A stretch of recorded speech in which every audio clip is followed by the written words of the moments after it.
place to promote the growth of Tigres in English through analysis, discussions, interviews, and more. Welcome to the Lautimes podcast.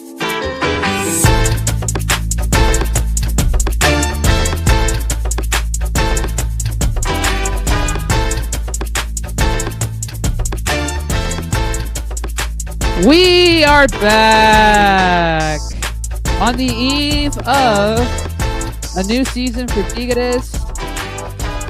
The crew is really back tonight. You guys got the kind of the soft launch of the new season with just me last week or 2 weeks ago. But now we've got an actual crew with us here tonight on the Lautimes podcast, where we talk about Tigres in English.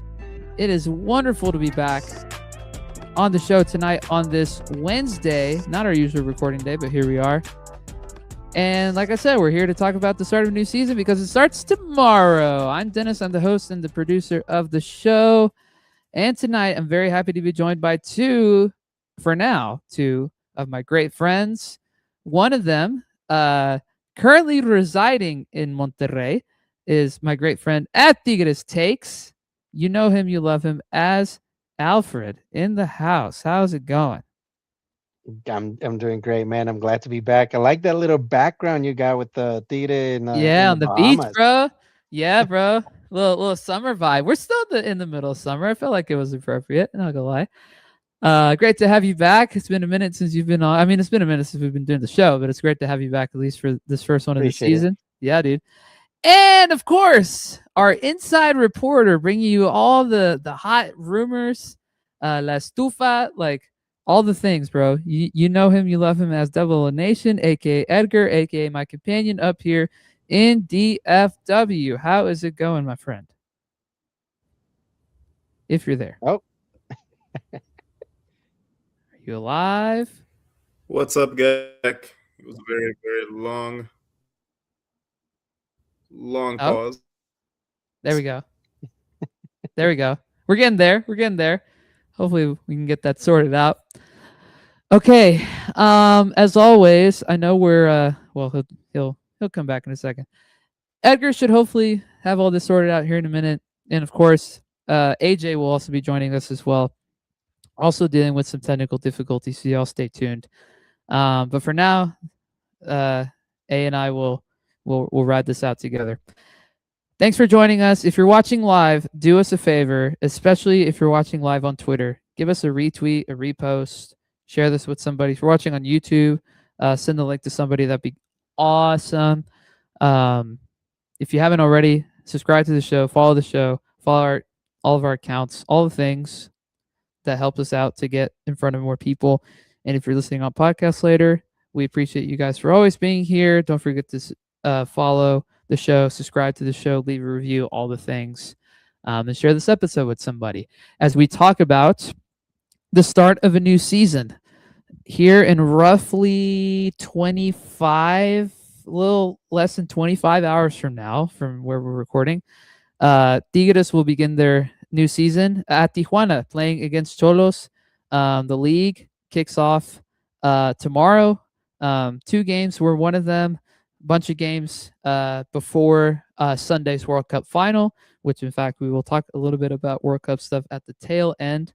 Glad Alfred's here because we can actually talk about our experience together. We went to go see Sweden in Monterrey back in June, so that'll be good. And hopefully Edgar's technical difficulties can go away so he could talk about his experience watching Sweden in Arlington. But the league is back tomorrow. It feels very weird in some ways that the league is back tomorrow because it's so early. But when you look at the calendar, Leagues Cup starts in a couple weeks. The league had to get going before that. MLS is about to get back going as well. So soccer, football, league-wise on this side of the world is really about to get going again, even though the World Cup's not actually over.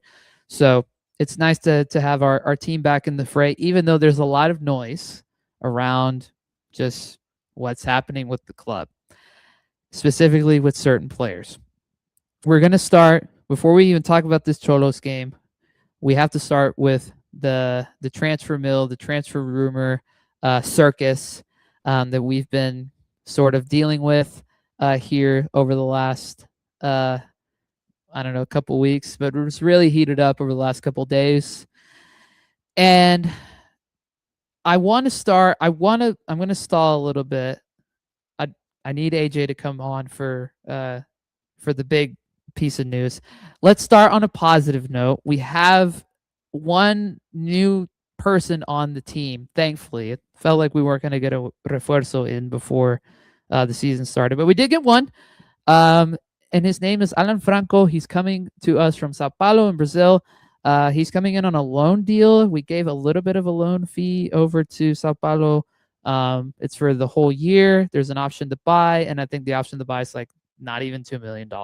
He's 29 years old. He's a center back, has lots of experience in the Brazilian league, also played at Atlanta United for a short period of time in MLS, and has been a starter basically everywhere he's been. He's great with the ball at his feet, and seems like a good fit to a backline that really needed a reinforcement, especially after Jesus Angulo went down with injury and is now going to be out for the rest of the season, or at least for the next 6 months. So, Fred, I'll kick it to you for your commentary on this news with the arrival of Mr. Franco from the Brazilian league. Let me ask, is this the same Alan Franco we were looking at, I think either a year or a couple years ago? Different one. Different one. Okay.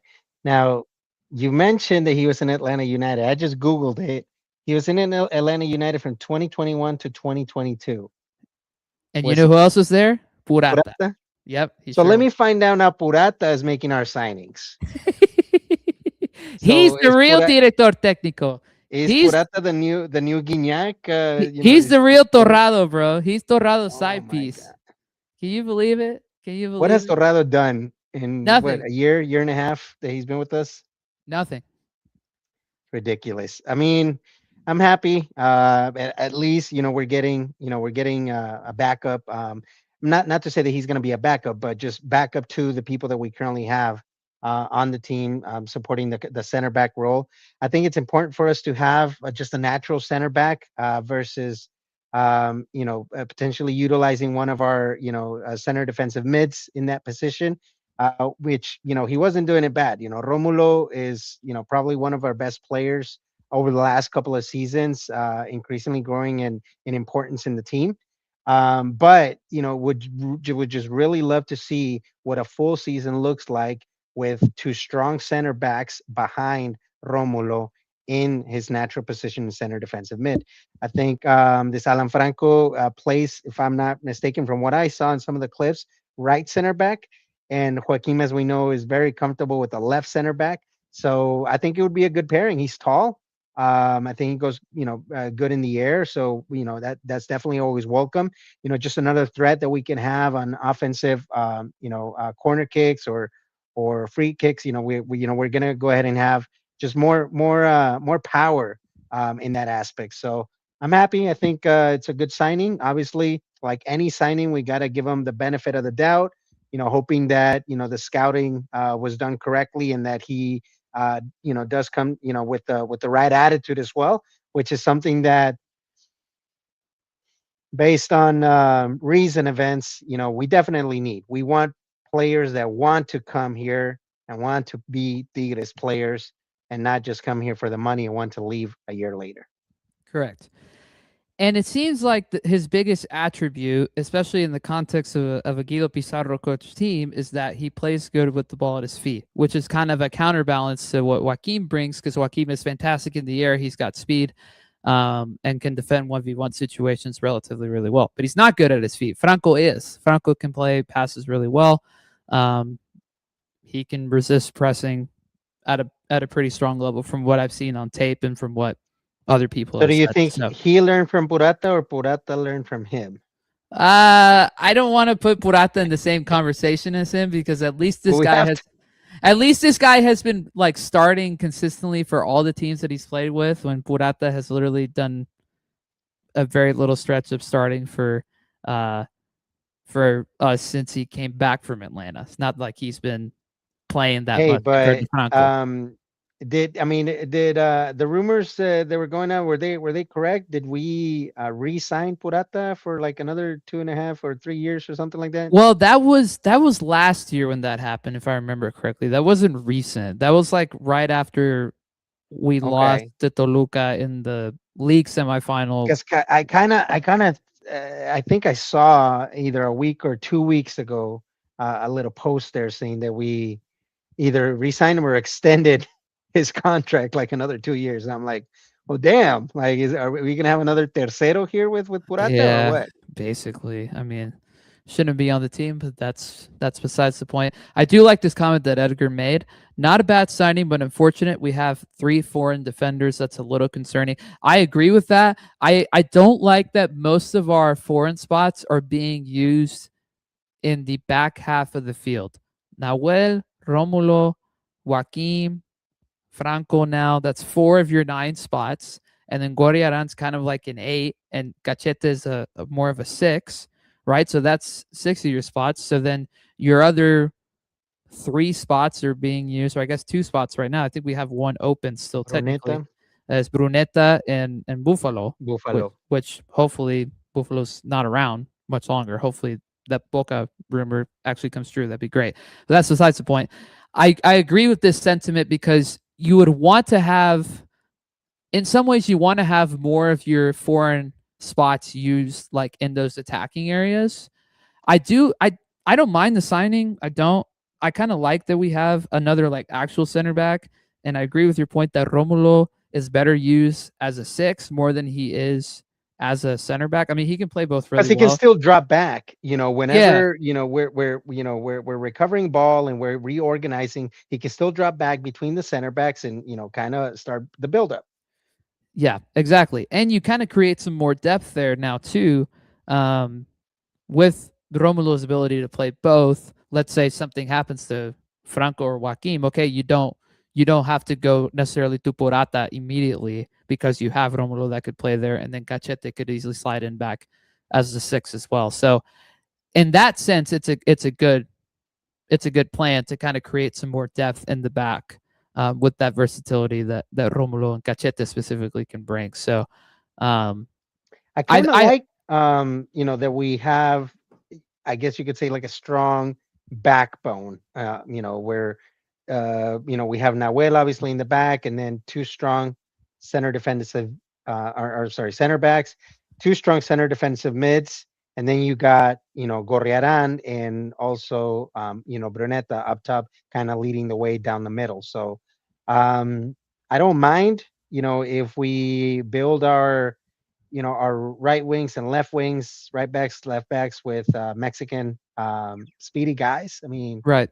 it's really, I guess it's a trait that's always been there, for Mexicans. So, we've had, good back, good right back and right wing pairings in the past in Tigres history, some on the left side as well. And I think, we obviously have, a good cohesion between Diego Lainez and it's been that long. Jesus Garza. Jesus Garza, Chuy Garza. So I think, we maybe just need to find the exact same pairing on the left side, which I think, we haven't necessarily, we have a couple of good options on the left back, but they haven't necessarily meshed well with our left wingers options that we've had with Ociel or with Marcelo. And so I think maybe just, finding, the pair that are going to mesh well there on the left side that can also, kind of be an option, an alternative to our right attack. I think we'd be good. Honestly, we can be as hopeful as possible, for how the season is going to go, whether, Angel Correa stays or leaves, which I'd rather at this point that he leaves. But if we made it to the final, last, season, and we made it to the final of the CONCACAF, and we, honestly, we were in the running, and if it wasn't for like a really unfortunately bad game against Chivas, we would have probably made another final in the league as well. Um, we really are, adding, to our roster by bringing this center back in a position that, honestly, like you said, we lacked depth. We really did. Whenever we had, somebody down, whether it was Romulo, whether it was Joaquim, who did you rely on? Purata Maybe you had their what's the other kid's name? Guerrero. Guerrero, Rafa Guerrero. I mean, not good depth to talk about there. So I think overall, they chose the right position to bunch up. I agree. I agree. Okay, I've been keeping him in the waiting room for too long, and we're about to talk about Mr. Correa himself. So please welcome the pride of Corpus Christi, but he lives in Houston. Our resident Aggie, Mr. AJ, in the house. Great to have you back, my friend. How are you? Doing good, and yourself? I'm good. I'm good. Even better now that you're here. Yeah. How you Would doing, you AJ? I'm doing good. How are you doing, Alfred? Doing good? I'm doing great, man. Nice seeing you again. Yeah. Would you like to add any additional commentary to the Franco arrival, or were you good?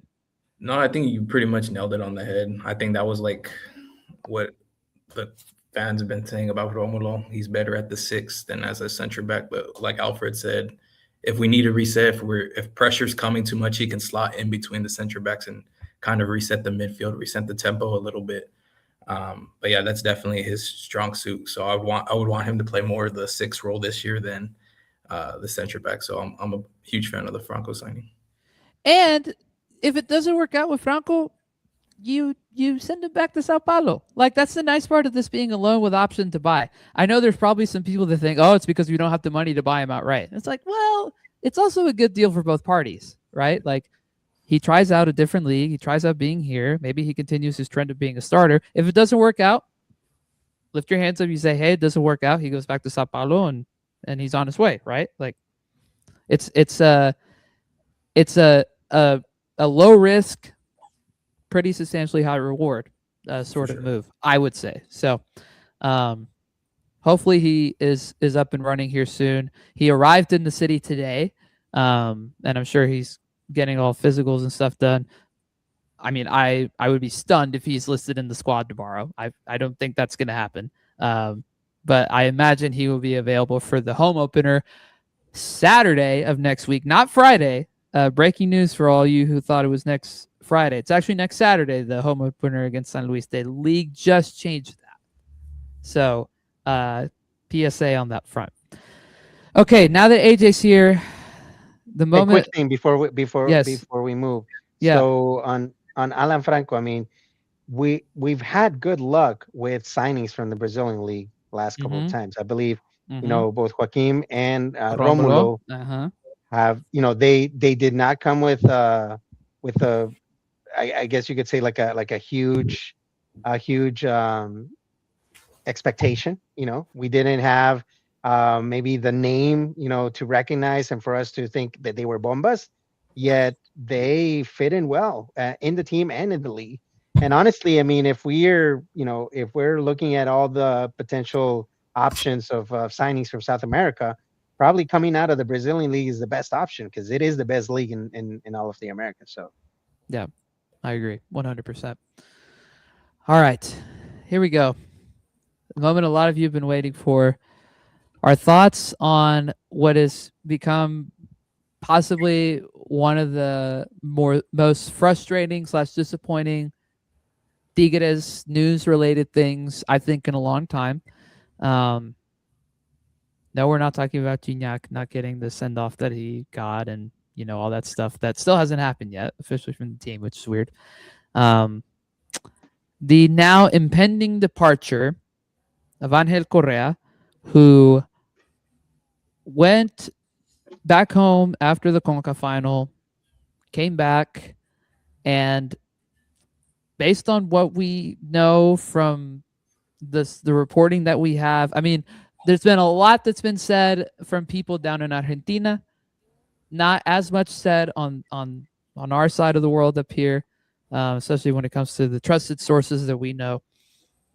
But it looks like he just came in and said, I want to go, and I want to go back home and play for this club, and essentially kind of forced the hand of the club between himself and River, both kind of working together to make this happen. It didn't look like it was going to happen for a bit, because Tigres, rightfully so, and as far as I understand, still is pretty firm on, okay, River, if you want him, you got to play the release clause and you got to pay all of it up front. But as we know, or maybe some of you who don't know how Argentine clubs work, they like to pay in installments. They like to Klarna. They like to do afterpay. They like to be ridiculous with all this stuff and just be strange about negotiations.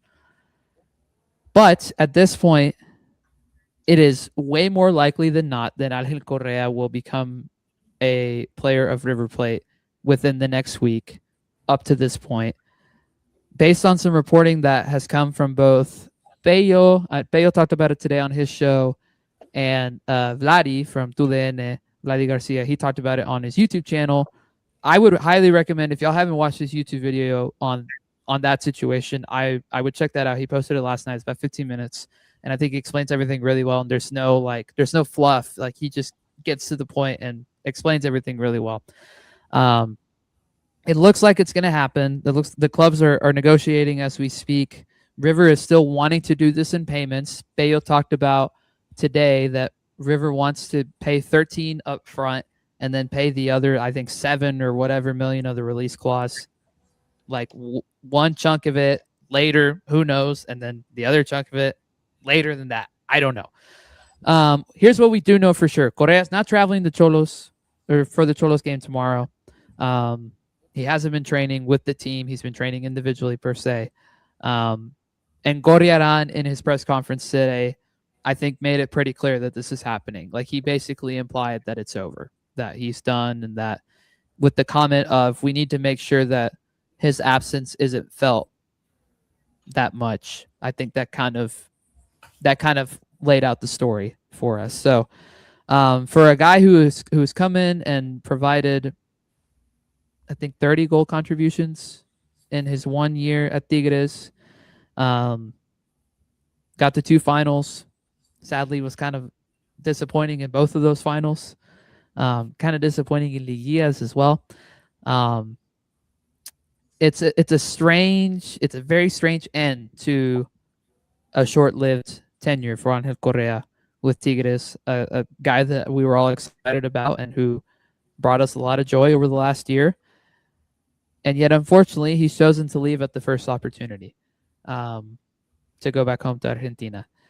AJ, you said that you wanted me to save you some time to let your thoughts out, so I'm gonna hand you the floor first, and then Alfred, you can go after as well. Go ahead. Yeah, I just think, I mean, if this was his end goal, then why come to Tigres first? You know, like 1 year, I get it, you miss home, but if you missed home that much, why waste the time here? You know, it felt like Guido was trying to build the team around him instead of Bruneta a little bit, with, you know, favoring Correa in certain positions. But yeah, you know, it's a waste of a year. I mean, it was a great year, but like you said, he disappeared in the big moments a little bit. We don't know the full, like, we don't know, because like I said, I was reading that there was a breach of contract, broken promises.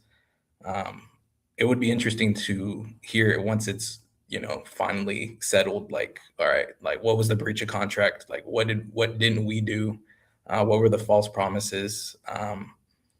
And stuff like that. But at the end of the day, I think our board needs to stand firm with taking the full 20 mil instead of the installments. Like, get what you get, get all the money right now up front. It's going to be a huge profit, like you said in the group. Like, we only bought him for 7 mil. So even if it is the 13 mil plus the installments, you're looking at a 6 million net gain. But if you do the full 20 mil up front, or the full 20 mil like it's supposed to be, that's a 13 mil. You have 13 mil to play with. But if he does go, which you say it is, you need a big signing. You need to use that money to make a big signing. Like, there's no excuse now. Like, you have the money from the Correa sell. But yeah, you know, the hatred for River is bigger now. I honestly feel like when the rumor started, it was in the middle of Liguilla, and I feel like his mind was already, to me at least, his mind was already on River. It wasn't on the team anymore. you know, especially with like, you know, the rumors going around, oh, he isn't paying the housemates, he isn't doing this, he left the group message and stuff like that, you know. Like, yeah, those are rumors, but like the more you realize, like once the rumors started, all right, now I think his mind took off. Like, all right, I'm gonna go back home. So I think that's like a slap in the face to the club. Um, I wish the tenure was longer, and we got at least a couple of championships out of it, but you know, we left empty-handed. But I don't think it's the end of the world. We still have Brunetta, who I think if we give him the right pieces, I think the signing of or the departure of Correa won't be missed.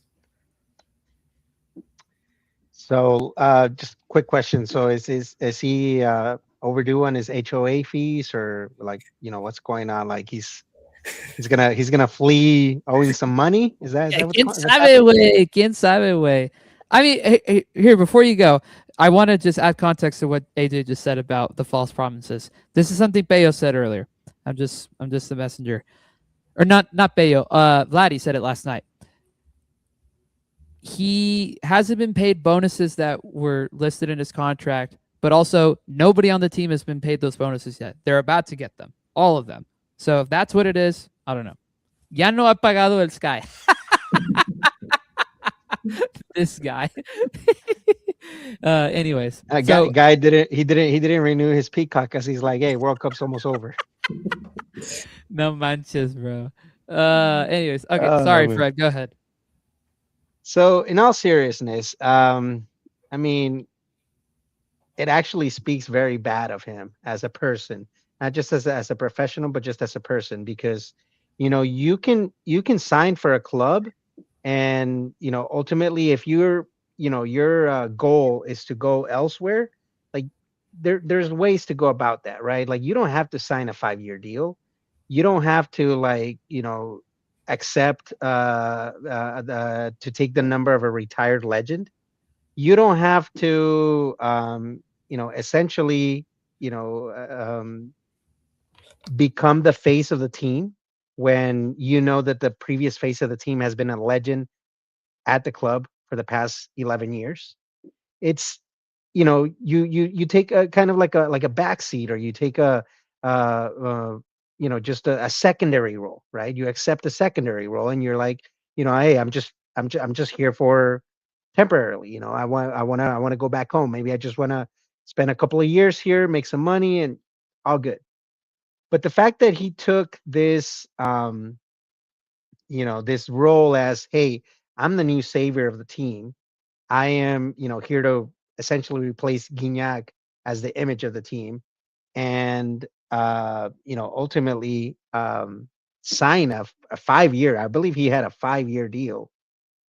Like you're telling us that you want to retire here. You're not telling us that you want to leave. So why even do it in the first place? Now, if we want to maybe side with him a little, and not to excuse him, maybe something has to do with the fact that we didn't qualify for the Club World Cup, that we didn't win the Conca Champions.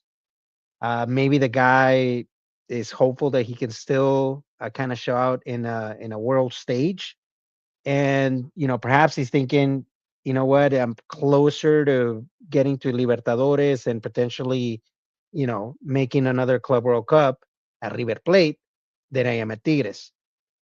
Okay, that could be the case. Come out and say it. Don't be a coward. Just come out and say it. Hey, I want to play Libertadores. I want to reach the Club World Cup, and I don't think I'm going to reach it here at Tigres. Come out and say it. But I'm pretty sure that the front office had conversations with him. Like you said, Pizarro, his plan was to build the team around him. So if they had these conversations with him, and he didn't come out and speak his mind and say, hey, no, wait, don't do that. Don't plan around me. I don't plan to stick around. I mean, where's his integrity? So that type of player, honestly, we don't want, we don't need here. If to him, perhaps needing to have another year, or struggle a couple more years before making another Club World Cup, or guaranteeing a spot in another Club World Cup, because we could still make another Club World Cup, right? The next one, if we potentially are CONCACAF champion in either this year or the following year, 2 right? We have chances. Yep. two more chances. And even though the team, perhaps it's not financially where it was a couple years ago, you can still have the mindset of like, hey, I'm that guy, and I don't care if the rest of the team around me is not at my level. I'm going to raise them to my level, kind of the way Lucas Lobos did during his tenure, when he had a team 10 times worse than the team that Correa has surrounding him. Seriously. And Lucas Lobos didn't slouch. He wasn't a coward against the challenge. He took it, he took the bull by the horns, took us out of descenso zone, and took us to a final and made us champion after 29 years. That's having balls. That's having integrity as a player, as a professional, as a person. And I completely lost that image of Angel Correa in the past month and a half, couple of months that this has, come to light. He's more than welcome to go. I sure hope that he does bad in River Plate. Eventually his career goes down south and he doesn't make a Club World Cup. I said it on Twitter earlier today, but this is a disaster. Like, this whole situation is a disaster. To have this happen now, the timing of it is bad. The fact that he's leaving is bad. The fact that he's leaving in this way is bad. I'm just kind of summing both of y'all's thoughts up. Bruneta has been subject to rumors as well. Pero ese güey no ha dado berrinche. Like, he's been there. Playing. He's playing. He's come out and talked. He's faced the media, right? Like, he's been active. And honestly, it may be better for him to have like a real number 9 in front of him, and he can actually be like solid in the 10. Maybe that's just kind of thinking down the line. Like, maybe that's a good thing for him, But maybe now, I kind of think to some of our conversations that we had over the last 6 months. You guys remember when we talked about how after we lost the league final to Toluca, there was some conversation around there's too much Argentine presence in the locker room. You guys kind of remember that? I wonder if some of that was coming from Correa. We just didn't know it, and there was some stuff happening even behind the scenes 6 months ago that was kind of leading him to not being fully engaged with the team. Because by all accounts, it felt like he was, right? Like, you set it up perfectly, Fred.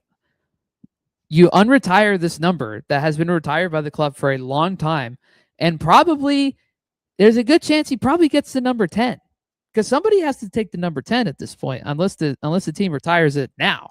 Somebody's probably taking the number 10 that Gignac has left. Was it going to be Correa? It's possible. It's very possible it could have been Correa. So why did you unretire the number in the first place if he wasn't going to be around? Like, obviously in hindsight, we can ask these questions now. On the field, you're losing the guy who brought you the second most goal contributions of the team last year. Him and Bruneta are obviously the leading goals and assist getters in the team. On that front, it's massive, right? Because how do you plan to replace that? I'm sure the team there hopefully is a plan from the front office. I mean, I can't even be confident about the front office in that regard, but hopefully there is a plan to replace that, right? On the positive side, as you mentioned, AJ, the financial aspect is great. If you get that full 20 million for a guy who came to us last year for 7 million, when River could have had him last year for 7 million. It's River's loss that they're paying 20 million for him right now. They could have paid 7 million for him last year and he could have went home and none of this would have been a thing, right? Well, it's because we took him out of the shadows. Exactly. Because if you recall, at Atletico Madrid, he was a bench guy. I don't know. Yeah, he's a bench warmer for 4 or 5 years, or maybe even more. Yeah, I think only in in his first few years, maybe he had a little bit more protagonism in the team. But the last 4 or 5 years at Atletico Madrid, like I don't remember a guy, the guy even like showing out, for any important game or anything like that. And maybe it's a blessing in disguise. I mean, have you guys thought about the fact that like this guy lost everything at Atletico Madrid? He came here and we lost 2 back-to-back finals against Toluca. Maybe he was our bad luck charm. Good riddance. I mean, he didn't lose. He did win a couple trophies at Atletico. He didn't win all of them, right? But he won a league in 20.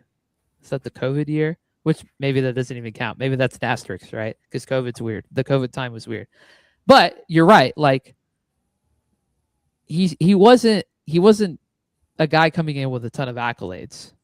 But you present him with this opportunity to be the guy. That's something that I specifically talked about last year, is that I was curious to see how he was going to be starting 90 minutes or playing 90 minutes every single game, because he hadn't been doing that in Spain in a long time. And I talked about how he would have been probably more fresh than some other guys at his age, because he's like 30, 31 now, still in like the latter half of his prime. And it seemed like it was working great, right? Like he looked, especially in the Apertura phase of last year, he looked great. He looked fresh. Kind of lost some steam a little bit in the second half of last season in the Clausura phase, especially towards the end when it felt like we were just overplaying him. I know AJ specifically talked about that for a lot of our episodes, is that or in the group chat as well, like just overplaying him like crazy.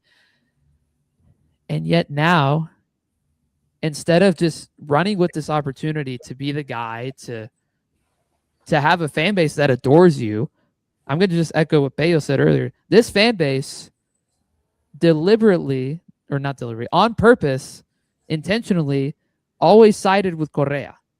Correa never really got heat last year, mainly because, I mean, it's his first year. He gets us to 2 finals. He did not get the heat that Brunetta got. Brunetta got endless amounts of heat for mid performances. I'll even go back. He didn't get the heat that Cordova got. Yes. And Cordova won as a championship by himself. And Correa did not at all, right? So when I tell you this is a disaster for everybody, I cannot overstate that enough. To him, I say good riddance. I'm with you in that this speaks bad about him.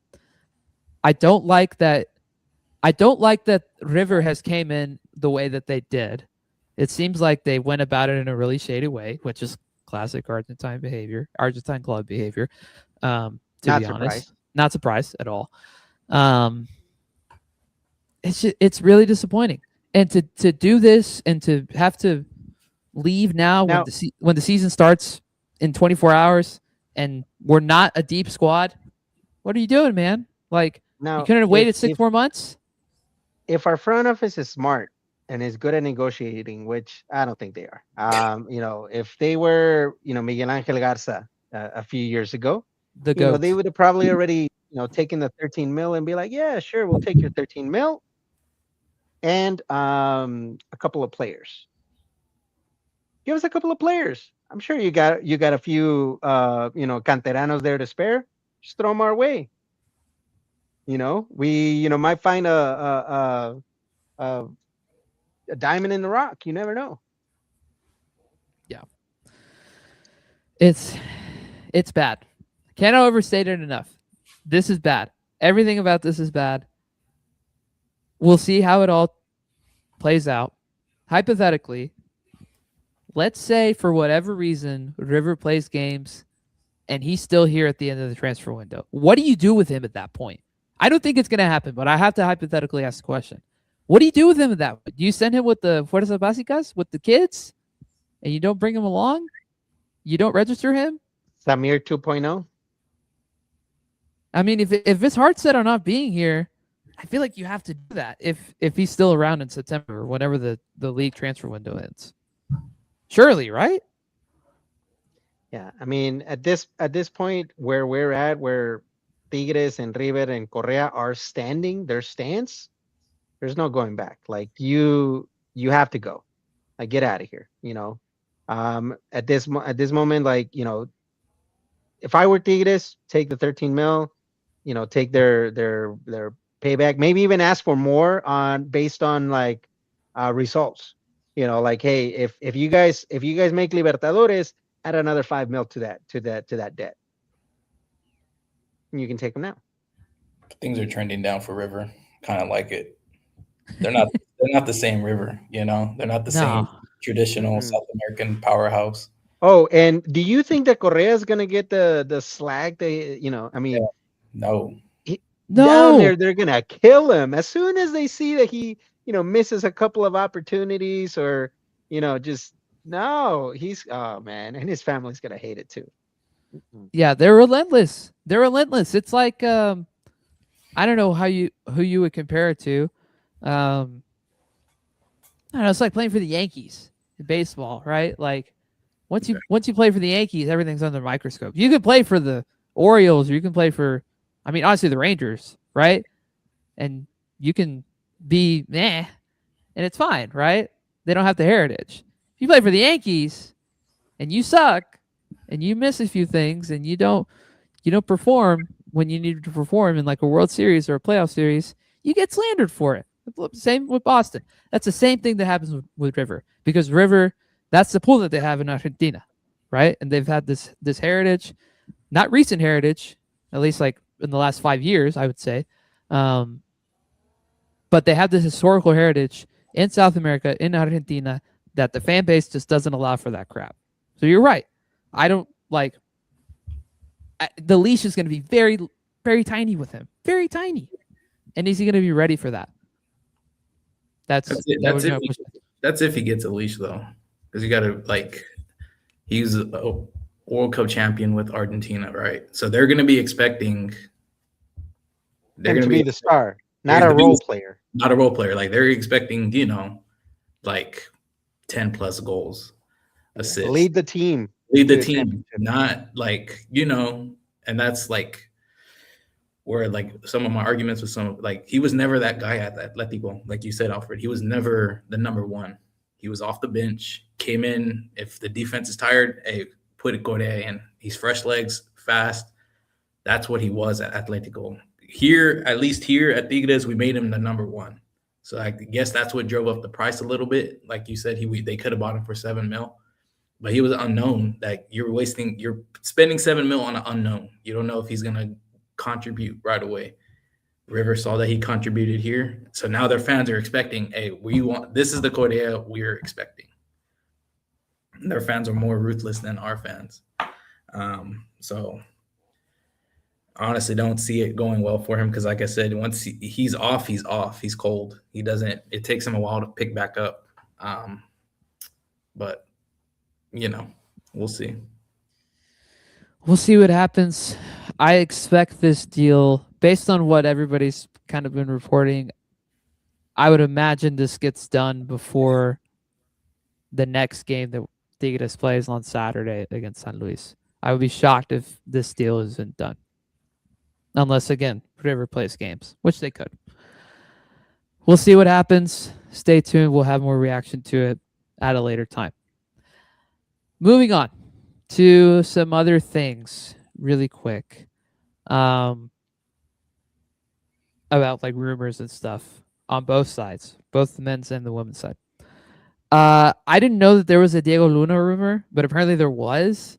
Diego Luna from Real Salt Lake, who just missed the cut for the U.S. men's national team at the World Cup. A player that is an interesting profile. He's short. That's a weird way to start my analysis of him. Is that he's short, but he is, right. Like he's a playmaker, sort of like attacking midfielder. Kind of, I don't know if he's like a true 10, but he's a playmaker in that regard, which again works well in MLS. I don't know how that translates anywhere else. Young kid, plays with a lot of ganas, right? Like he's not a bad player, but he's not. I don't think he's a Tigres caliber. And I don't think he's exactly what this team needs when you already have Juan Bruneta on the team, Edgar put it in our outline that it's fake news. So I don't even know where the rumor came from. I didn't even know that it was like a possibility. Whatever. because it's on the outline, I feel like I needed to say it. Here's another rumor that was floated by, I can't even remember his name, but by one of the guys from TUDN that's not Vladdy. I think that's where he comes from. Jesus Barron. Yes. Jesus Barron made a video last night or 2 nights ago talking about some of this stuff with Tigres and mentioned a name for a striker that I wasn't really even thinking about. One Petar Musa, who plays for the team right up the road from where I'm at right now. I'm in North Dallas right now this week, and Frisco's not that far from me. He plays for FC Dallas. Just played on Croatia's team at the World Cup. In fact, scored against England in that opening group stage match. That was really great. Tall, physical striker. Not young, but like, I mean, he's not ancient either. Like he's at a good age, and I would argue he's in his prime. Has a lot of great numbers with FC Dallas. Like it's been in Dallas for I think 3 years now, and has produced at a really high level. Really a handful because like he's physical, but also he floats a lot. Like he's not a traditional 9 in that sense. Like he kind of floats a little bit here and there, can kind of play in different formations because FC Dallas has kind of tried different things throughout the last few years. It's a player that honestly I really like. Is he the right fit for Tigres? I don't know. He might be. He may not be. I don't know. I just think it's interesting that name got brought up. I don't know if there's any merit to that, but I don't think he's a bad player. And if maybe that's the guy you're going to throw money at to bring him in, maybe so. Maybe that's the right thing. I think his contract expires like next year, apparently, from what I understand. In fact, I'll look it up here while I'm thinking about it. But if that's the guy that you're bringing in as like your killer 9, because by all accounts, Tigres should be looking at like a starter level 9, a starter level striker. Because let's be honest, if Buffalo Aguirre is your starting striker going forward, we're in bad shape. Musa's contract, I don't know when it expires. He's 6'3", he's 28 years old. I think it expires next year. Played at Benfica, so he has like, a great academy history, like, coming up in a good system because Benfica's very well known for like developing well. I don't know. Again, I don't know if there's any merit to that, but I really wouldn't hate it if it happened.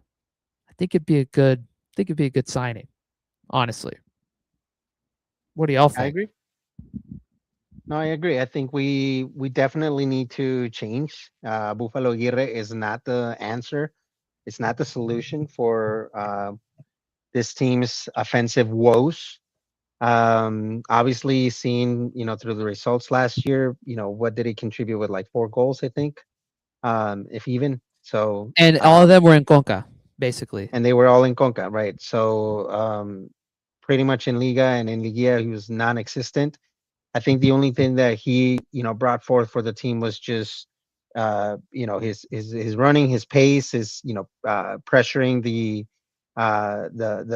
defense on the other teams, potentially risking red cards. I mean, and although granted, that's probably better than what we were getting out of Ibanez, it's still not, what we need. This team, like I said earlier, is, technically has a very strong backbone, right? Of players right down the middle, right up to Bruneta even. But then we're lacking that striker. And that's an important piece because without that striker, I mean, you're really relying on all the goal production on, your wingers and on your, offensive mids. And while, it can work for most of the season for, every now and then some, depending on the type of teams that you're playing against, once you get down to the nitty gritty, liguilla, where, the defenses are, are going to be playing, the blocks really, really tight, and you don't have any space, and you need one of those players that is gonna, show up in the air, with the header, that is gonna, come behind defenders with a diagonal that wasn't seen, and just gonna create opportunities for himself, or become open for his teammates. And unfortunately, we were not getting that, like I said, out of Buffalo, and we weren't getting that out of Ibanez before. And so, and we can even go further back. I mean, it's been now several years that we have not had a striker that could fulfill that position. Going back to Gignac in his prime. Agreed. AJ, thoughts? Musa? That's Musa would be. I think he'd be solid. And his contract expires in 28. He signed Okay. club option in 29. But Okay. So that actually be $2 million. That's what they're paying him. It's not bad, honestly. Yeah, I mean the wages. Listen, the wages would not be an issue. I mean, I think we would pay him more than that. I mean, it's not like if Correa's out of the picture, you free up his wages, which I'm sure he was getting paid a lot. And obviously, you're not paying Guignac's wages anymore. And if you have money to play with, like let's say, I don't know, let's say you throw 10 million at Musa or FC Dallas for Musa, and they take that, and then you pay him 3.5 a year. That's 13. That's 13 million right off the bat. I wouldn't throw 10 million for him. I mean, let's take it back a bit. I don't think he's a 10 mil player. If we're gonna throw 10 mil at someone, you gotta shoot a little higher than that. Then. Sure, that's fair. I think maybe 6 would probably be fair. Start with that and see what happens. I like that. We have luck with FC Dallas. Look at Farfan. I'm just saying, like, yeah, and there's a good relationship between the clubs too. So you could be bringing in a guy in that scenario. Again, who knows if there's even merit to it? But right now, this season he scored 12 goals and has 2 assists in half of a season in MLS play. Last year he scored 19 goals, 6 assists. 2 years ago, 16 goals, 3 assists. And at a mid-team.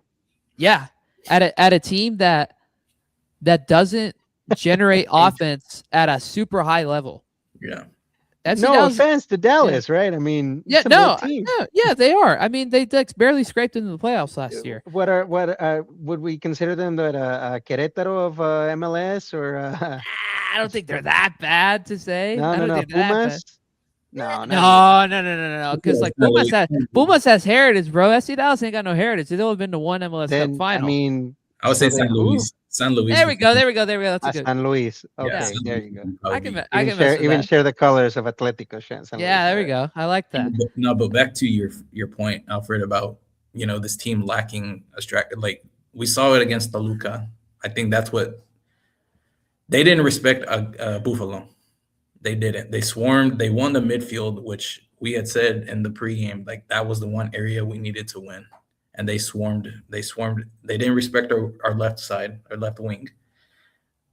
Those are two pieces this offense has been missing consistently: a left winger and a striker. Toluca didn't respect that, and we even saw in the second leg of Chivas, they didn't respect that either. They swarmed the midfield, forced Correa, pressured Correa, and we didn't have a strong 9. So if we had a stronger 9, I think this team could get over that hump. I think not having a lethal 9 is what's holding us back, and it's been holding us back. We need to have the respect from the opposing defenses. Like, hey, they have a lethal 9, right? Yep. That's what we. You know who I would want? Flaco Lopez. I've been asking for him since last Club World Cup. Okay. I would go for him. Let's play a little game, then we can move on.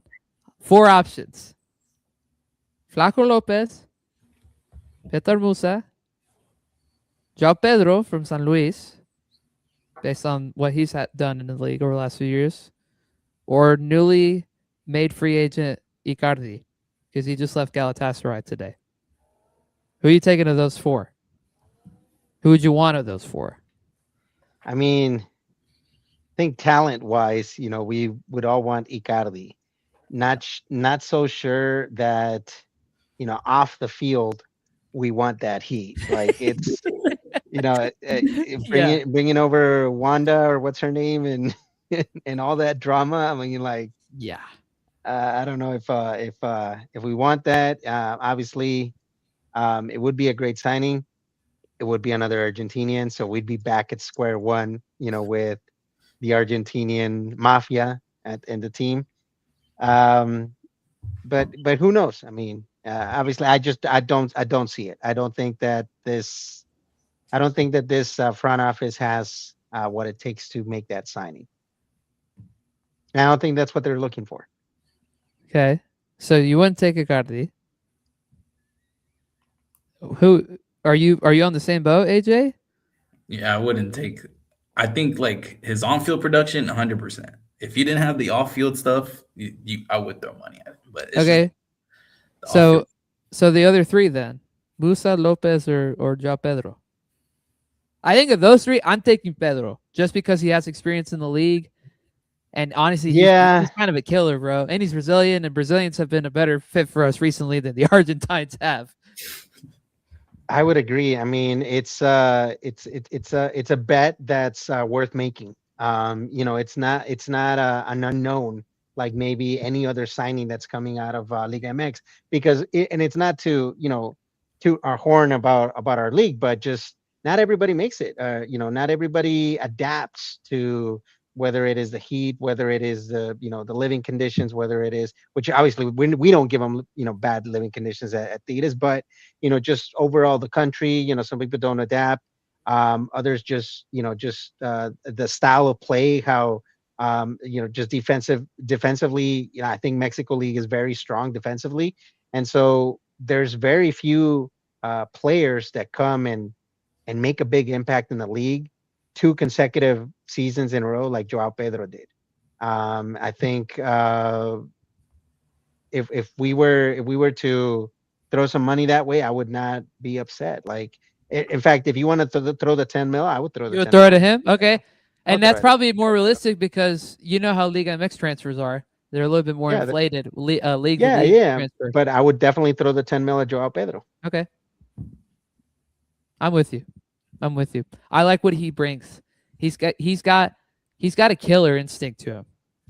And especially on a team that not to throw shade at Flan Luis. Let's be honest here. There's levels, But they're the right? FC Dallas of Liga MX. Not according to Edgar, because Edgar says that FC Dallas is like Atlas, but that's another story for another day. Atlas has won a championship. We got to compare him That's to teams true. that haven't, Thank haven't you. won a championship. That's true. That's true. FC Dallas has never done that. I don't know. We'll see what happens. Do we have faith in the front office? I'm giving them a little grace because there has been some transition. But accept the fact that Torrado's still there and Torrado should not be employed by this institution anymore. That's the one knock that I'll still give them, as well as Pedro Loza, still being the coach of the femenil team. Anyways, that's besides the point. Speaking of femenil, I actually kind of want to talk about that right now. I got pissed off yesterday. You know why, boys? Because Natalia Collins is getting loaned out to Chivas, and I don't get that one bit. Why would you do that?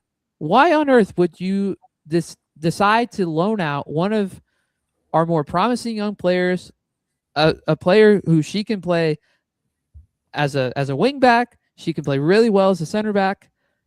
Had a lot of great moments the last year.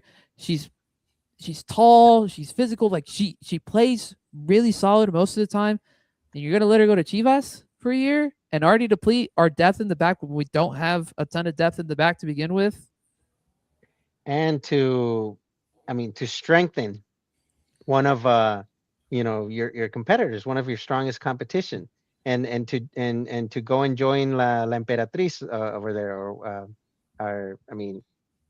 why do that? Incredibly dumb. Like that made me angry. That made me angry. You guys have no idea. Is it a done deal? Yeah. The team announced it yesterday on Twitter. Okay. Brutal. So hopefully it's just 1 year and she comes back. Please. That'd be great. We need her back ASAP. Honestly, I hope that she just comes back after 6 months. That'd be great. That'd be even better. With femenil, it's very strange that that Pedro Losa's still around. I understand that Carlos Emilio Gonzalez is kind of giving everybody a chance before like making decisions, No, but no, I you don't know like what it. it I is? don't like it. I don't like No, it. no. You know what it is? It goes back to we don't have any money. That guy probably has some type of like high exit clause that, they don't want to pay. They're like, nah, we'll just, we'll throw away another year at Feminine. I mean, it doesn't matter. Yep. Crazy, Well, crazy stuff.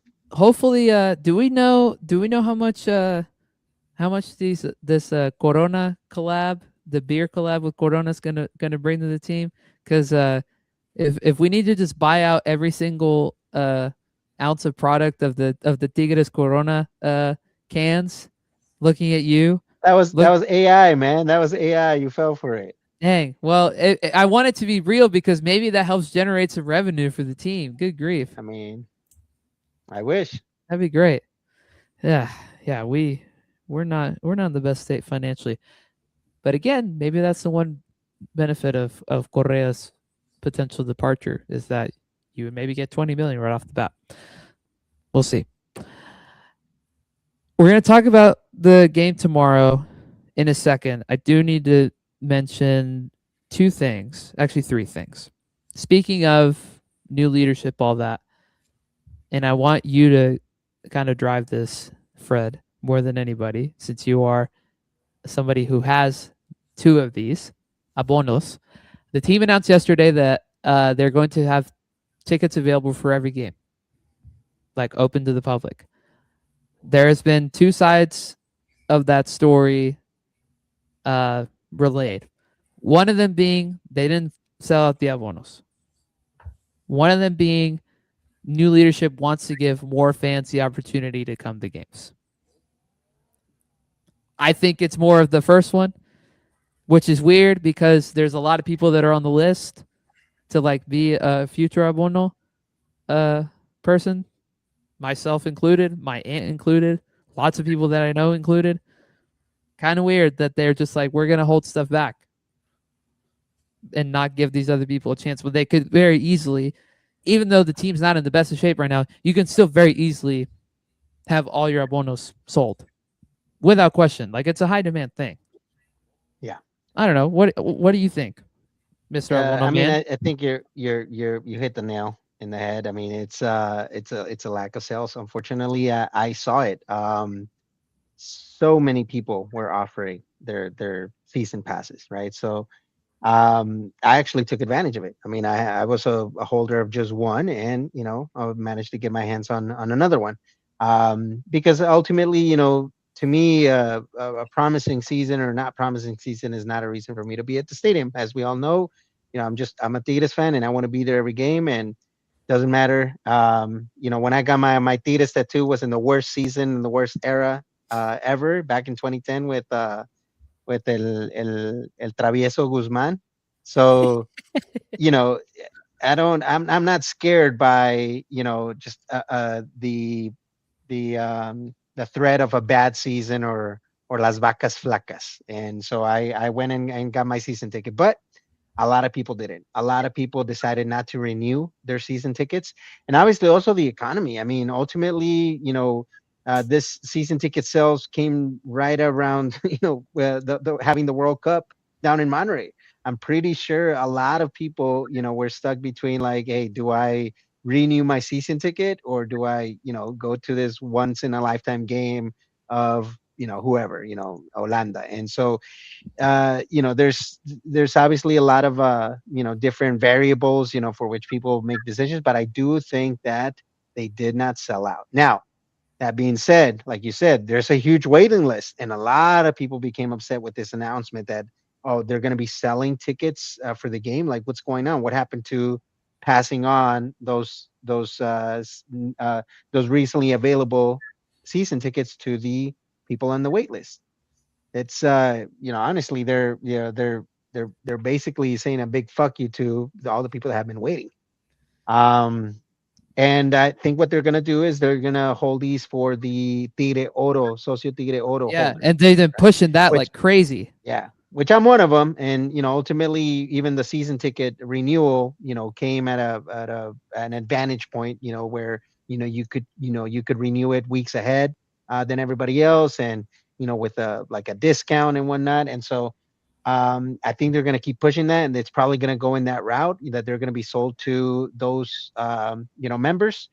But again, it's not right. It just seems like this front office is making one bad decision after another. Which, if that's the case, then I need to go ahead and sign up to be be a part of the Socio Tigre Tigre Oro. Oro, yeah, Yeah. heck yeah. Might as well. I mean, it's only like 500 pesos, which honestly isn't that bad. So I probably just Yeah. need to bite the bullet and just do it. Yeah, man, it's not looking great. Not looking great. Either way, it's not a great look for the team, for the finances either. So, anyways, a couple other things. Super random, and this is more of a future thing. CONCACAF announced today that there has been some discipline issued regarding the final back in May, and for whatever reason, they justified suspending Nahuel 7 games. 7 games for stuff that he did during the game. Guignac also suspended 3 games. I mean, who knows if that dude's ever going to play again? So who knows? But they suspended Nahuel 7 games. The team plans to appeal to hopefully bring some of that down. If he suspended 7 games, he would miss all of the next year of Conca. Like, it would literally be impossible for him to play any game because of how the refresh my memory. What happened in that fight? Did Nahuel come up with the laser or what? Like, why 7 games? Quien sabe is like he was. I thought we were only given lengthy amount of suspension for coming out with a laser. Right. And it's like, why did it's always him, bro. Like, why we got to make a point out at him where we have to suspend him longer than anybody? Apparently he was because of stuff that he said to the ref, and I don't know, some stuff that he did after the game. The team also got fined a ton of money for stuff. I mean, both teams got fined a ton of money, and Toluca also had Briseño suspended as well. So it's not like they got off clean either. But I just don't understand why 7 games. That doesn't make any sense at all in any way, shape, or form. Why would you suspend him 7 games? I hope it gets reduced. Obviously. Thoughts? Somebody. I mean, I think I guess we thought it was just Liga MX that had it against us, but now apparently the entirety of CONCACAF has it against us. We're not their favorite toy anymore. So I mean, what can we say? I mean, it's done, right? I don't think the appeal even is gonna come through. The way things have gone, not in our favor in most of these type of situations in the past. I don't think we're gonna get any type of reduction on that suspension. So it is what it is. Luckily, we have like 6 goalies, so one out of those 6 goalies is gonna have to play Conca for us next year. And ultimately, let's hope that we come out with positive out of those games without Nahuel. This is a moment of time where I wish we still had Fernando Tapia. Felipao, get ready to learn Coca, buddy. But we have 5 other goalies, bro. Like, I'm sure we can make a goalie out of those 5. Yeah, Carrera could play that. I'd rather have him play, honestly, than Felipao and his 40-year-old, ancient body. Good grief. I don't understand why he got extended either. That's besides the point. Hopefully we'll get some news on the appeal sooner than later. I imagine if they do get it reduced, it probably won't be more than like 1 or 2 games. That would be my guess. If they even win it at all. Seems like they are dead set on making a point out of Nahuel, which again makes no sense. Nahuel Guzman fan to the death. That's right. So dumb. Okay. Last thing before we talk about tomorrow's game. Finally, we have the home kit for this year out, released today, along with a bunch of other stuff. If you've not seen it, have you been living under a rock? Because it's been all over social media today. But it's finally out. I'm trying to pull up a picture of it right now. Here she is in all of her glory, the new home kit for this year. Alfred, you need to I remind the don't people love of your, it. no, hold on. Before you Yeah, say your opinion, I need you to remind the people of your theory when it comes yeah, to the that's kit. exactly where I was gonna go. I don't love it. It's not maybe the prettiest of kits that we've had in recent years, but it does say Tigres on the chest. And luckily, we've always lifted a trophy with Tigres on the chest. So we've been asking for it even in the past few years where we were making finals. I'm like, oh, we don't have Tigres on the chest. I don't think we're gonna be champions, and we weren't. So hopefully it's a good it's a good luck again, like it's been in the past. Hopefully the curse is still there, or how would you call it, a blessing. Mhm. Um, and if you know we make to the final and then we become a champion, nobody's gonna care how ugly it is. Just like nobody cared with all those other shirts, like the pineapple one that said Tigres, we were champion with that one. Or like the back when Lucas Lobos, the 2011. I don't know if you guys recall, but with that kit, it got a lot of heat because in the collar, in the neck Yeah. section, it had like an M, right? And then people were saying, "Oh, it's the M of Monterrey and whatnot." Wait, we were champions with that jersey. So like, I won't mind. Am I buying it immediately? Probably not. I'll probably wait maybe till towards Buen Fin, see if they discount at least 500 pesos Yeah, off of it, and yeah, yeah, I'll yeah. buy it then. Yeah, there you go. You gotta wait for it to drop a little bit in price around the Yeah, holidays, right? A little yeah. mid-season sale. I don't mind it. Here's my two complaints. The Adidas logo being white. Hate it. Absolutely hate it. Should be blue. And honestly, the Sportium bet really ruins it for me. Like, there's too much happening. If you take out the Sportium bet, it honestly looks not bad. Now, Honestly. maybe they'll come out with, like they've done in the last couple of seasons, a version without the sponsorship. That If would they be do, amazing. I'm buying it.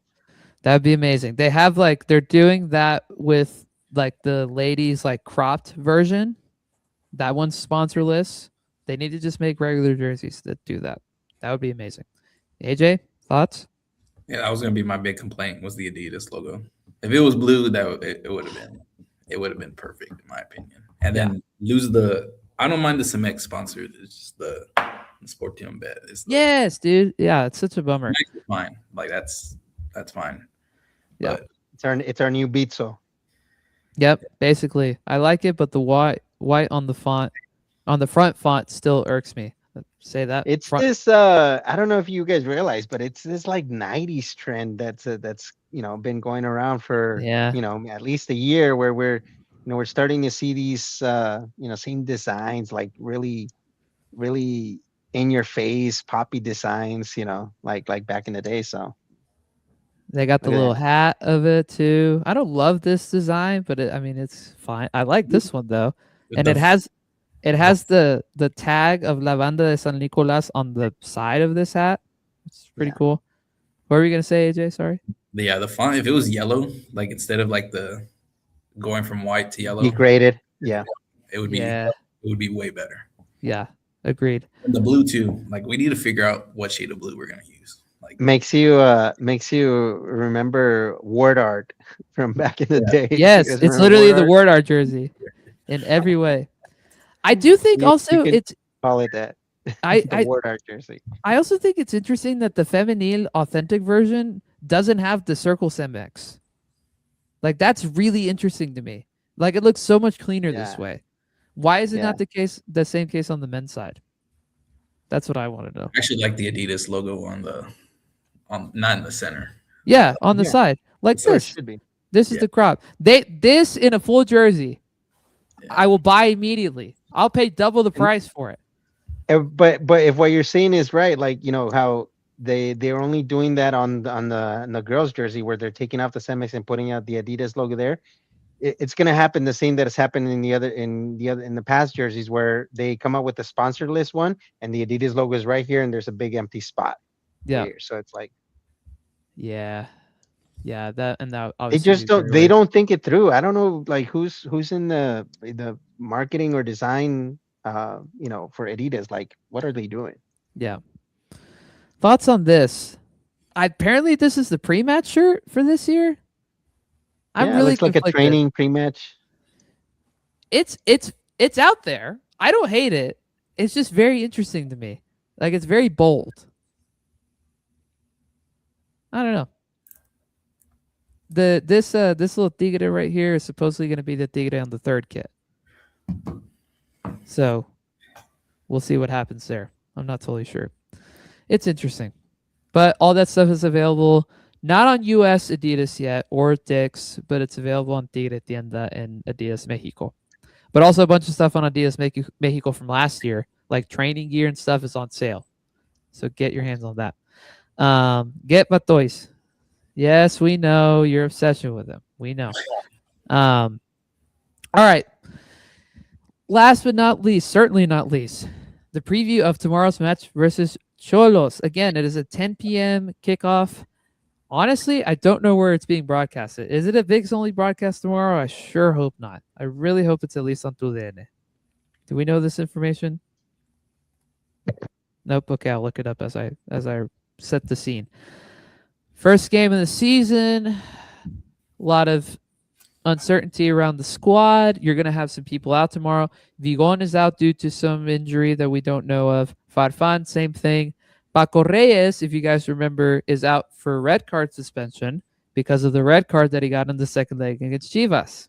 So he's not going to be on the trip either. And I don't know how long he's going to be suspended for. I imagine it's going to be more than one game. So you're missing those three guys. AJ, I'll kick it to you. I think the lineup kind of picks itself, but what do you expect the starting 11 to be for tomorrow night? I mean, we're kind of like limited with the suspension, the injuries. Yeah, I guess the question would be, who'd we come up on the left back? Yeah. Probably Lolonia. Loroña? Yep. Yeah. And honestly, I think the rest of it picks itself. The rest of it's it's Nahuel, Romulo, Joaquim, Chuy, Joaquim. Gachete, Gorri, Bru, Ociel, Lainez, Buffalo. I think that's like the only way you can do I it. can't believe we're saying Buffalo still at the top. Oh my god. Gross. Oh my god. We better see some youth minutes tomorrow from the subs. We need to get that train rolling in the right way. Get some of the kids on the bench and play them. I thought Boca wanted Buffalo. I need that to happen. Please, come on, Boca. Do us a favor. That was supposed to be a done deal before River came in and swooped on him, but I mean, we're playing it in Xolos, right? Yep. So this is the turf. Turf. We don't Xolos is missing a few guys. Mora is not playing, obviously. like. I wouldn't mind. Go out with a B team. Like, go out with a bunch of kids that are gonna make you, give you the required minutes. I know there's a limit, like, per game, right? So at least 200 something. Yeah, at least, I mean, come out with like 2, maybe 3 of the youth players. I'm sure Chicha still qualifies. We have the Simeone, Brazilian Mexican Simeone. Maybe somebody else in there that we can throw in. Galvan, the striker, like have him play There you for go. Buffalo later. Like, come on, what are we doing? I mean, why risk getting potentially, I don't know, Lainez or Bruneta or or even like one of our defenders like getting injured. Like, it's the start of the season. Half the people aren't going to be watching until after the World Cup ends. So yeah, exactly. might as well. Yeah, I would do that. I don't think that's going to happen. I think what the lineup that we said is going to be the case. But I am really curious about the bench now.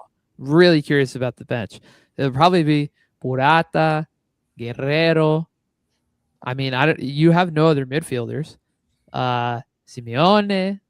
You have like Marcelo's Chicha. out, right? Chicha. Marcelo's out. I think it's going to be a lot of kids on the bench tomorrow, honestly. I mean, I hope so. I really don't mind it. Like Ordonez probably is going to be on the list, I would imagine. I I don't know. I don't know. Like, it's gonna be pretty thin. 3 goalkeepers in the bench or something. Maybe shoot. Golly. Have Felipao play center back at this point. Good grief. Have his little crusty vote out there. Chelo is out for this. Yeah, he's basically out. I would be stunned if Chelo's back before April. Stunned. I would genuinely be stunned. Because ACLs are no joke. They are no joke. Yeah, I mean it's always been not always, but over the last couple of years it's been a tough place for us to play, right? Like last time we played there, we lost 1-0 off a free goal. Last time we played before then was that Liguilla game. 3-0. And it was the exact same goal. Yeah, the exact same goal, and then they scored 2 more, right? Like it's been a place that's kind of given us in trouble over the last few years. Maybe the fact that it's the first game of the season kind of helps us to just get this trip out of the way, and then we don't have to do it for a year. I don't mind that unless we somehow play them in Liguilla down the line. I mean, I'm not expecting much. I think we need to take our stance of no expectations with this team again, like we did at the start of last year before things got better. So honestly, that's how I feel about tomorrow. It's like, okay, like it feels obviously still strange that the league is even starting tomorrow when the World Cup's not over yet. But here we are. I don't know. I don't know what to think, right? Like it's not a bad team on paper if you play that 11 because that's most of the team that started the Conca final. That is most of the team that played May 30th, whenever that game was, June 1st. So it's not a bad team. I just don't know. Like, it's always, the first game's always rusty. How has training been? I don't know what to expect. I think it's going to be pretty boring, to be honest. I think we're not going to get an exciting game. What do y'all think? 0-0. Honestly, it was 0-0. You know, just big old donuts. I mean, yeah, I think we'd if we come up with the tie, you know, out of Xolos, I'm not mad. You know, as long as, you know, no injuries happen, you know, we come up with a point, start the season on a positive note, you know, per se, I'm not mad. And then we can pull out the big guns for the season opener at home. Correct.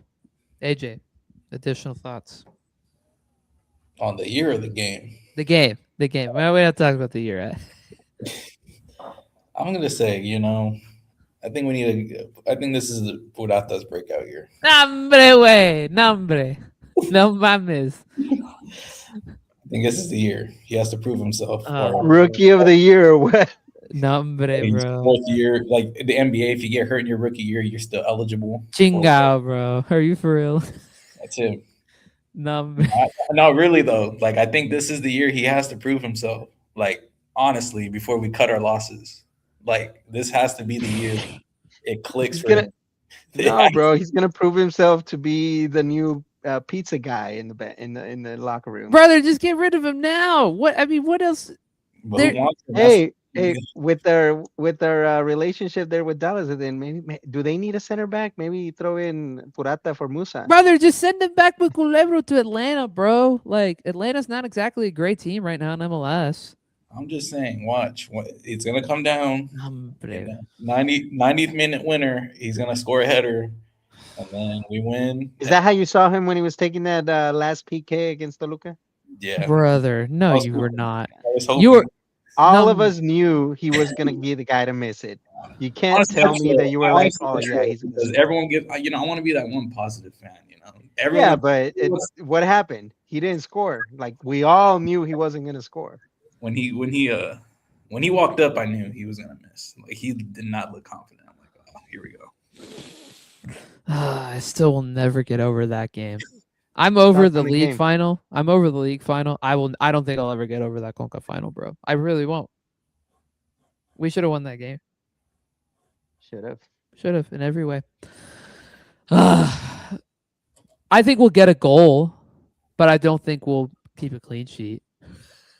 Even though honestly, like we should, like we have a good spine out there tomorrow with Romulo and Joaquim and Chete and Gorri. Like in theory, we should. I don't see it happening. I think we'll let another freak goal go in. 1-1 draw. That's my prediction. Didn't we lose like 2-0 against some team from like Playa del Carmen or somewhere.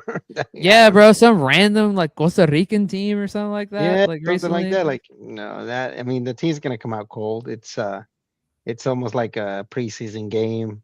It's on the turf. They're not gonna be wanting to run and risk an ACL and uh 0-0.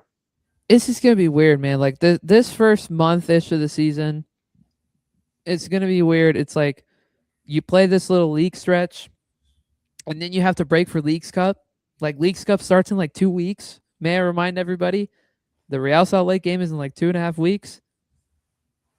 Like you're gonna break for that, and then if you advance in that again, like we did last year, you have to go back and forth and play 2 games a week. Like it's gonna be weird. It's gonna be tough, I think, for a few games before we really hopefully click into gear. And then obviously you would imagine that some new signings will help, you know, bring some quality to the team, especially up front in the striker spot. We did talk about striker stuff already, Threeger. You missed that part, so go watch back what we said.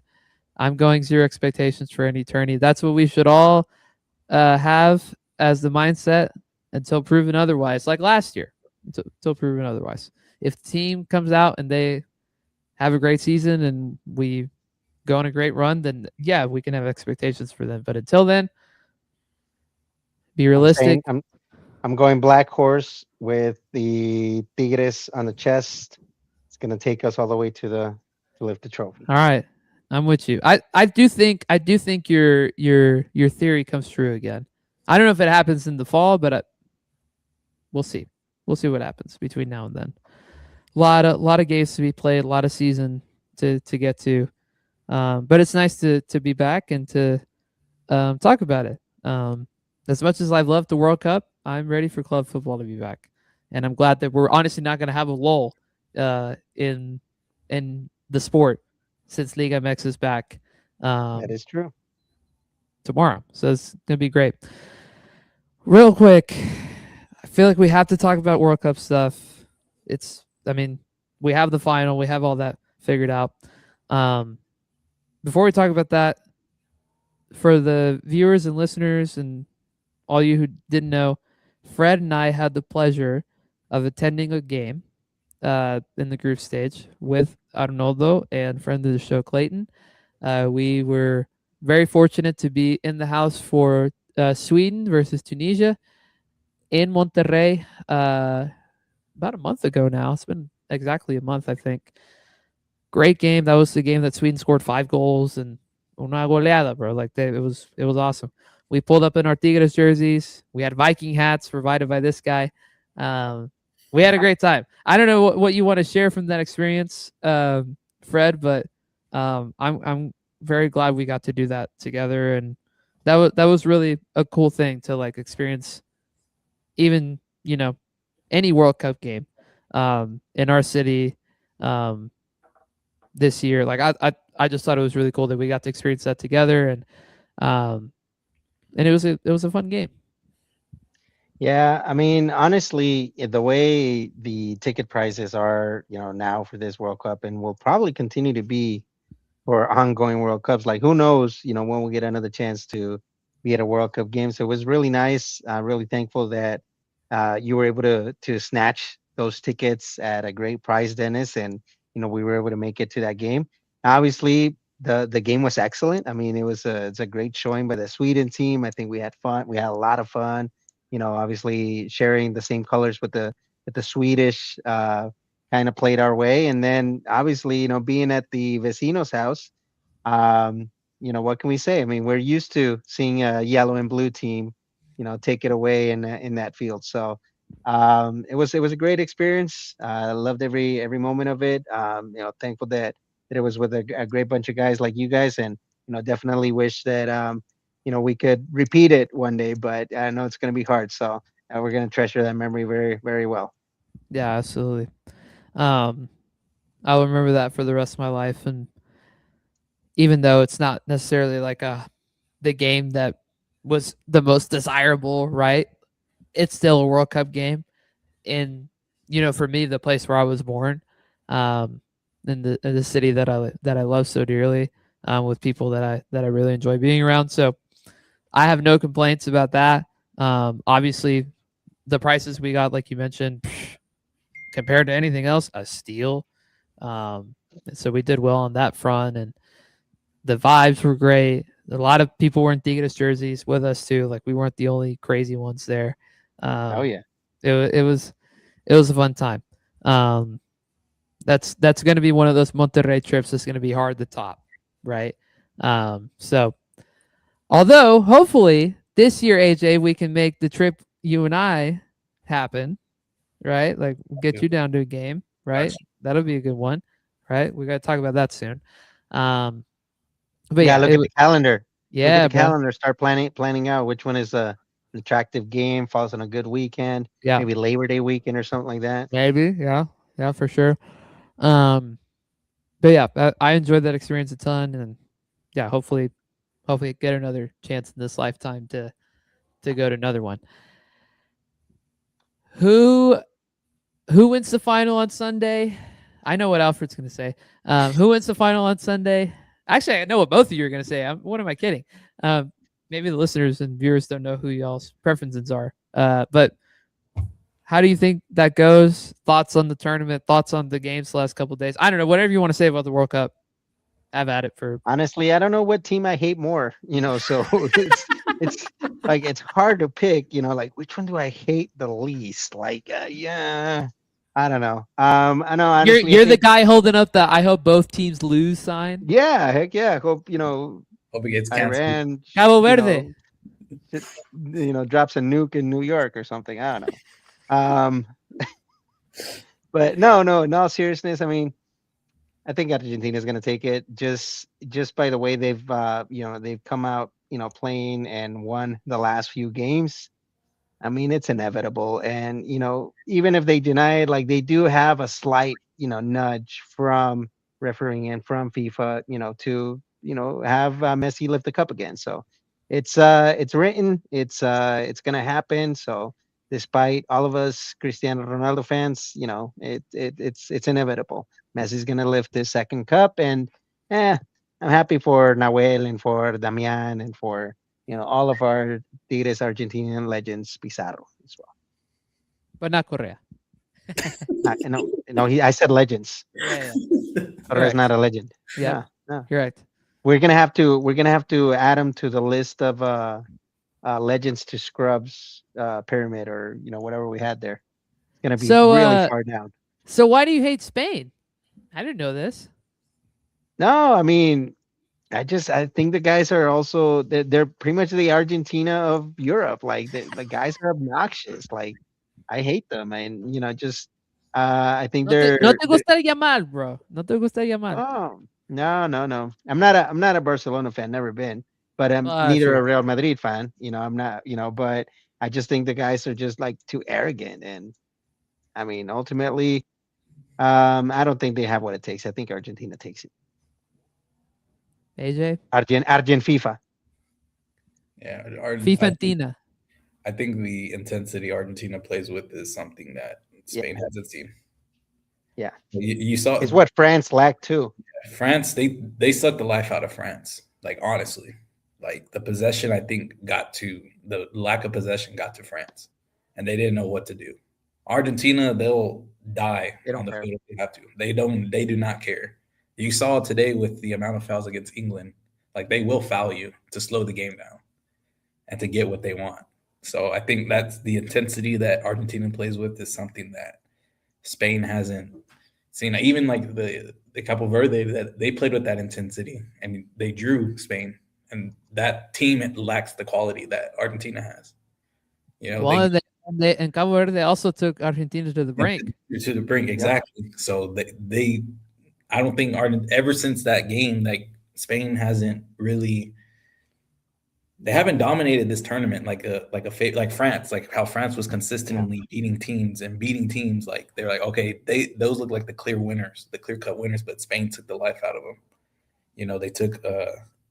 They limited Mbappe, and like I said, Argentina just plays with a different intensity that I don't think Spain has seen. So I think it's going to be a good final. I don't think it's like the world's worst final. I think It's going to be a good final. I see it's 2-1 Argentina. And I can honestly see it coming down to like the last few minutes, like how it did today, where Spain is coasting to the win, and then Argentina comes out of nowhere the last 15 minutes, and they just It's gonna be a 3-2 win for Argentina, just like that Twitter guy that tweeted it back in 2021. Yeah, bro. Yeah, for real. Maybe. I said a long time ago that Spain were the favorites. This was before Lamine got hurt and was kind of questionable for like his status going into the tournament, some other injuries. And this was obviously before France went on this crazy good tournament run that they had. And then before they got the life sucked out of them yesterday. Which, by the way, I'm still upset that that game was down the street for me and it cost like $2,000 to even step foot in that stadium. Pissed me off to no end.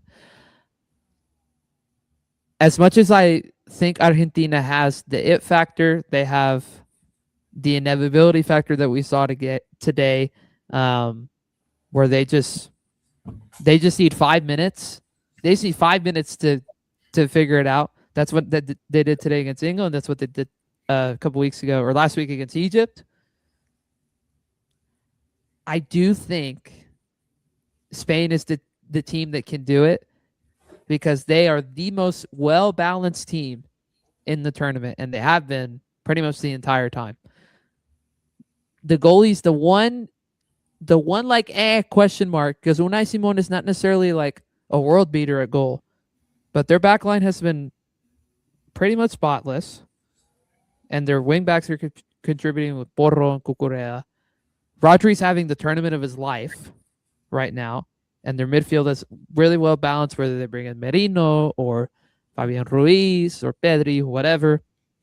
Yamal's doing his thing, or Yazabala's been doing his thing. And they suck the life out of you, as you just mentioned, AJ. That's what happened to France. Can Argentina combat that? Yes. And Scaloni, I think, is a really good coach and is like perfect for international ball, for tournament ball. So I'm not saying Argentina's like they're not going to win it, because obviously, like, why would I doubt them at this point? Why would you bet against them after what they've proved this tournament? And especially when Messi, at 39 years old, is still a freak and is still getting it done. He's been the best player of this tournament at 39 years old, and he plays for Inter Miami. Yep. That's an insane statement to say, right? But if there is one team that can't do it, it's Spain, because they're well coached, they're well drilled, they have a perfect balance to the team, they have great subs, they don't have that many question marks. But also, Argentina has that guy, and they have a team around them that dies for him, and they have a good midfield, and they've been getting production out of Julian Alvarez and Lautaro Martinez. Their back line is probably the shakiest part. Look at what happened to Nahuel Molina on the goal that they gave up. Completely lost Anthony Gordon in the back post, and that's how he scored. That's the one question mark that they have. But they also have a goalie who turns into freaking prime Buffon when he puts on that Argentina kit in Emi Martinez. I think it's going to be an excellent game. Anybody who thinks that this is not going to be a good game is crazy. Spain 2-1. I don't like saying that, but I think Spain just gets it. I hope so, but I think it's gonna be Argentina. Bro, the one thing I have with Spain is just the people, like they look down on like Mexican Spanish. Latin Americans. All of Latin America. All Latin America. We ruined the language, right? Like it's just that they're stuck up, essentially. That's just my one problem with Spain. I think they're slowly doing, like, how France is having like all these immigrants playing for France and all that. They're slowly starting to realize, like, okay, like Lamine Yamal, he could have played for Morocco. So they're slowly, like, it's not a full Spanish team like what their people want it to be. And you're slowly, like, you see some of the fans, like, if Lamine Yamal has that bad game, oh, he's not Spanish. You know what I'm saying? Like, it's just that attitude. Like, he's not Spanish. But if he has a good game, oh, this is a Spanish guy. One thing I was going to add, I think today was more, yes, Argentina played well the last 15, but Tuchel gave him that game. Oh, like, my gosh. He should be fired for how he blew that game. He gave him that game. Like, no offensive subs. You literally your subs were center backs. Like all your bench was center backs. Like you invited pressure, and that's the one team you cannot invite pressure, because once they figure it out, like you saw, they're just crossing into the box. McAllister was like finding every ball. Like it was crazy. Like it honestly could have been, if every shot would have went in, it could have been easily 6-1. Yeah, Pickford had some great saves. And here's the thing, right? Like that's what Mexico did, right? Yeah. Like at Azteca, they resorted to, we're gonna spam cross, which it doesn't work when it's Mexico, when it's, no disrespect to Piojo Alvarado because he actually had a pretty decent tournament, but it doesn't work like that when you don't have that high of a quality. When you have this absolute alien, even at 39 years old, who can still put in good crosses like that, come on. You're asking for it. Tuchel sold. Tuchel sell job. I said that to so many people today. Tuchel sell job. Here's the other thing I will say that's going to be really interesting about the game. The halftime show being like 20 minutes, 20, 25 minutes, how that's going to break up the rhythm of stuff. And they're playing in the worst stadium of the tournament, on the worst field in New Jersey and New York. That, I think, will play a factor negatively. I don't think the quality of the game may not be as good as we may think, because that field sucks. We'll see. I would have wanted the final to be in Dallas. Okay. Anywhere else, bro. They could have had it in LA and it would have been great. They should have had it at the Azteca. It would have been great. They could have been in Dallas. It could have been great. Why did you pick the worst stadium of all 16 stadiums? Why did you pick the worst one? Wasn't like for like the longest time, wasn't the final supposed to be in Dallas? Like that was the rumor. That was like the leading candidate. And then Infantino, I think, changed his mind by himself because he's a, horrid human being and like just does things unilaterally. Do not like that guy. Anyways, we'll see what happens. It should be a great game. Last thing I'll say is that I know we're not the biggest L3 fans in here, but I did like the tournament that they had, and hopefully they don't screw it up with Rafa. Because if they can get it right, maybe Rafa can actually have a good term. We'll see. I enjoyed that England game. I thought they played really well. It's just unfortunate that they played England. Can't complain. I think it's going to be the federation that holds the national team back. It's the 100%. It's going to be the same with the U.S. 100%. 100%. I think Eric Lira, he had a really good tournament. He needs to leave. He needs to go. Bro, don't go to Rayados. For the love of God, don't go to Rayados. Don't stay abroad. Go, go to Europe. That first chance. You saw it with Marcelo Ruiz when he had Premier League teams, like the lower end Premier League teams, but you're still getting the European feel, right? Yep. Just leave when you have the chance, because it's going to be too late when you decide. Like Gilberto Mora, he needs to leave Xolos. Like he's ready. We saw Come to Liverpool, please and thank you. It's the England game where he was holding his own. That's another.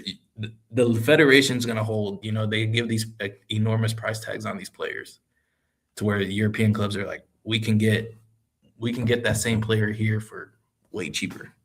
Yep. So yeah, the future, I think it looks good for L3 with Rafa, but like I said, it's going to be it's up to the federation what they want to do. Yeah. The trajectory. I do like that they're building like the academies, like the little 5,000 academies. I think that's a good model to have. We saw it with Germany, and look what happened to Germany. They won the World Cup. So the blueprint's there, but these players they got to lead the league. Go to Europe. Yep. Europe's the way to go. I think how Gilberto Mora plays, he doesn't suit Arteta ball at Arsenal. He doesn't. No. I wouldn't honestly. I think him and McAllister in the midfield would be extremely deadly in the Premier League. Music to my ears. So Music to my ears. He needs to go when he has before some God forbid an injury happens and it sets him back. So right now, get that move. Sorry, last question. Edgar threw this up earlier and I forgot to throw it up. Are we getting O.C. Ellingham this season, or did the clock strike 12 again and we'll be getting a pumpkin winger? I mean, this is it, right? Uh, Like, I mean, he has to do something this season. He has to. Okay, AJ, this is where we get serious. He's the guy that we need finally the breakout year from. There we go. There we go. I like how not you Murata. think. We'll see. We'll see. I mean, he we've has had no, our high hopes on this guy. he has no competition. That's the thing. Like if you got a competitive left winger to give him competition, I think we would see a different Oziel. Right now, he's in that place where I don't really have to play good, and I'm still gonna start every game. That's his mentality right now.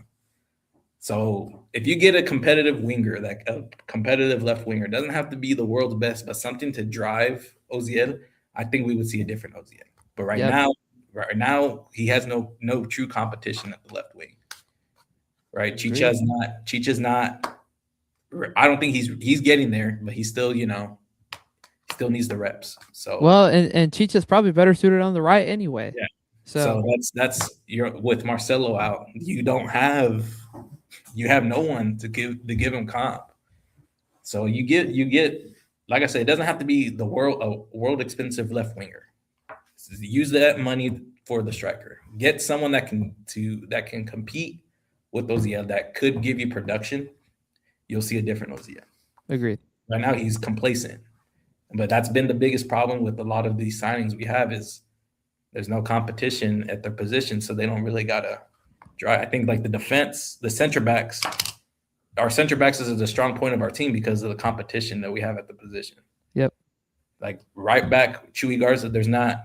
Who do we have as a backup for him? It's the same. He's in that same train as Oziel. Like there's no competition at the right back. Left back, you have Farfan, you have Loronia, you have there's competition there. Like it's not like a huge world class left back. You know what I mean? Like it's not two world class left backs. There's still healthy competition. So if you get a healthy competitive left winger, I think Oziel will elevate. Let's start a GoFundMe to raise $200 million and pay Julian Quiñones' release clause from his club in Saudi, and we bring him back. Orey Part 2. Who says no? I'm kidding. I wish. I know. I wish I would bring him back. I would too. Gosh, he was so good at the World Cup, man. Good for him. Anything else? Did I miss anything? Are we good? Good to go. I hope we Ready haven't to missed start the anything. league. Yeah, I hope I haven't missed anything. We've been here almost 2 hours. So great to be back. Great to be back in our normal routine of talking to the team and ranting and doing all the things. Fellas, thank you as always for joining me. Viewers, listeners, thank you for joining us as well. As always, as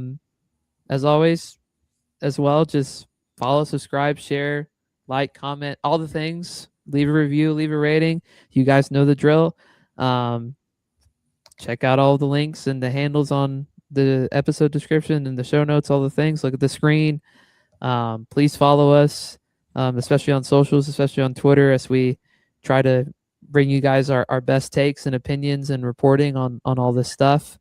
And hopefully we'll have a bigger crew next time we record.